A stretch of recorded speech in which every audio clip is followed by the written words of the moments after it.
Hello guys, j'espère que vous allez bien et que vous supportez le confinement. Alors nous revoici pour la série de vidéos sur l'entrepreneuriat. Dans la précédente vidéo, nous avons vu par où ou par quoi commencer lorsqu'on veut se lancer dans l'entrepreneuriat. Je vous avais expliqué qu'il était plus intéressant de partir d'un problème ou d'un besoin réel, c'est-à-dire un problème ou un besoin que vous avez constaté dans votre communauté. Et à partir de là, il fallait faire un brainstorming afin de trouver différentes idées qui chacune allait être une piste de solution. Et ensuite, il fallait sélectionner l'idée que vous pensiez la plus efficace, celle la plus pertinente et celle qui est plus en accord avec votre cible. Alors, ce que je peux vous dire déjà à partir d'ici, c'est qu'il ne faudrait pas prendre une seule idée et se dire que c'est la seule qui soit bonne et oublier le reste. Je vous recommanderais plutôt de prendre 5 idées que vous pensez intéressantes et tester chacune de ces idées-là pour pouvoir choisir en fait celle sur laquelle vous allez vous focaliser. Alors dans la vidéo d'aujourd'hui, donc dans l'épisode 2, ce que nous allons voir, c'est comment valider votre idée de projet une fois que vous l'avez trouvée. Ok? Alors je sais que certaines personnes, dès qu'elles entendent validation d'une idée de projet, elles pensent directement à études de marché, enquête sur le terrain ou enquête via des formulaires Google Docs, etc. Je ne dirais pas que ce n'est pas la bonne voie à suivre, mais je pense qu'il y a un préalable avant de se lancer dans l'étude de marché à proprement parler. Ce que je pense moi, c'est qu'il faut partir de son pourquoi. Pourquoi est-ce que je fais ce que je fais? Pourquoi est-ce que j'ai envie d'aider ces gens? Pourquoi est-ce que j'ai envie de résoudre ce problème? Eh bien, il faut se poser cette question du pourquoi. Je ne sais pas si vous avez vu la vidéo de Simon Sinek dans laquelle il parle de The Why. Il explique que la plupart, sinon toutes les entreprises qui réussissent aujourd'hui sont parties d'un pourquoi. Ces entreprises-là commencent d'abord par le pourquoi. Why am I doing what I'm doing? Donc, pourquoi est-ce que je fais ce que je fais? Après, elles passent par le what, qu'est-ce qu'on fait? Donc, une fois qu'on a découvert le pourquoi, on se demande qu'est-ce qu'on fait? Et après, comment est-ce qu'on le fait? Je pense qu'il faut faire la même chose en fait lorsqu'on se lance dans l'entrepreneuriat, au moins lorsqu'on est dans le processus de lancement dans l'entrepreneuriat. Pourquoi c'est important de commencer par le pourquoi? Parce qu'il va avoir des moments durs, il va avoir des moments vraiment difficiles, des moments où vous aurez envie de tout laisser tomber parce que les choses ne marchent pas, en fait, vous n'avez pas les réponses que vous voulez avoir, etc. Et donc, pendant ces moments durs-là, il faudrait que vous trouviez une raison de résister, il faudrait que vous trouviez une raison de continuer. La raison en question, vous ne pourrez la trouver que dans votre pourquoi. Pourquoi est-ce que vous aviez voulu aider ces gens au départ? Pourquoi est-ce que vous avez voulu lancer ce projet au départ? Et une fois que vous aurez répondu à cette question du pourquoi, vous pourrez passer à la seconde étape qui est l'étude de marché. Ok?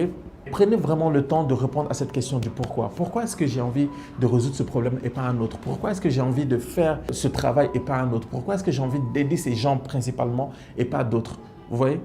Alors, à présent que vous avez trouvé votre pourquoi, c'est-à-dire que vous savez pourquoi vous voulez résoudre ce problème-là et pas un autre, vous savez pourquoi vous avez choisi d'apporter votre solution à cette cible-là et pas à une autre, vous pouvez passer à l'étape suivante. Et l'étape suivante, c'est l'étude de marché.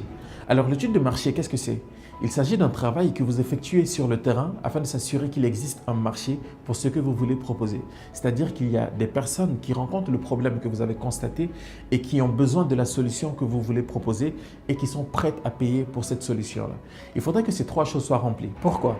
S'il n'y a pas de personnes qui rencontrent le problème que vous avez constaté, il n'y aura pas de personnes pour acheter votre solution. Et s'il n'y a pas de personnes qui ont besoin de votre solution, vous n'allez pas effectuer de vente. Et si ces personnes-là n'ont pas le moyen de payer pour votre solution, vous n'allez pas non plus effectuer des ventes. Donc, il est très important que ces 3 choses soient réunies lorsque vous faites une étude de marché. Alors, que font la plupart des gens lorsqu'ils doivent faire une étude de marché? Ils créent un formulaire qu'ils impriment et ensuite distribuent à n'importe qui, ou ils créent un formulaire en ligne qu'ils envoient à leurs contacts. Le problème lorsque vous procédez de la sorte, c'est que les résultats que vous allez recevoir ne seront pas forcément concluants. Pourquoi? Parce que parmi les personnes que vous avez contactées, il n'y a peut-être pas des personnes qui font partie de votre cible.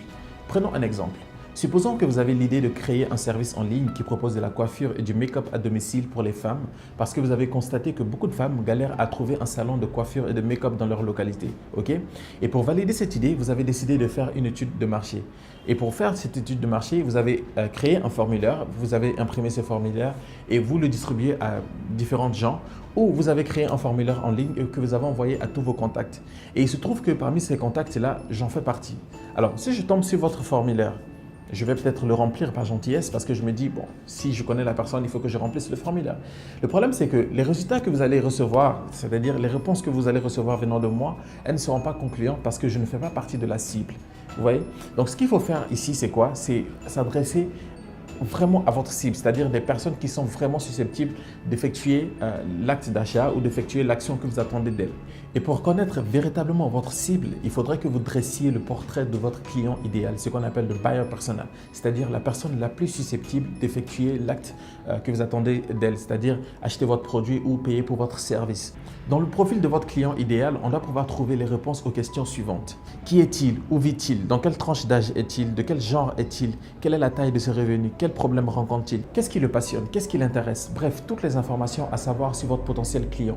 Il est très important que vous fassiez cet exercice car cela vous permettra de savoir à qui vous adresser pour votre étude de marché, mais aussi, et c'est surtout le plus important, quelles questions poser pour vérifier si le problème que vous avez constaté est bien réel, les personnes que vous avez ciblées sont bien à la recherche d'une solution et la solution que vous proposez est intéressante et ces personnes sont prêtes à payer pour cette solution-là. Ok?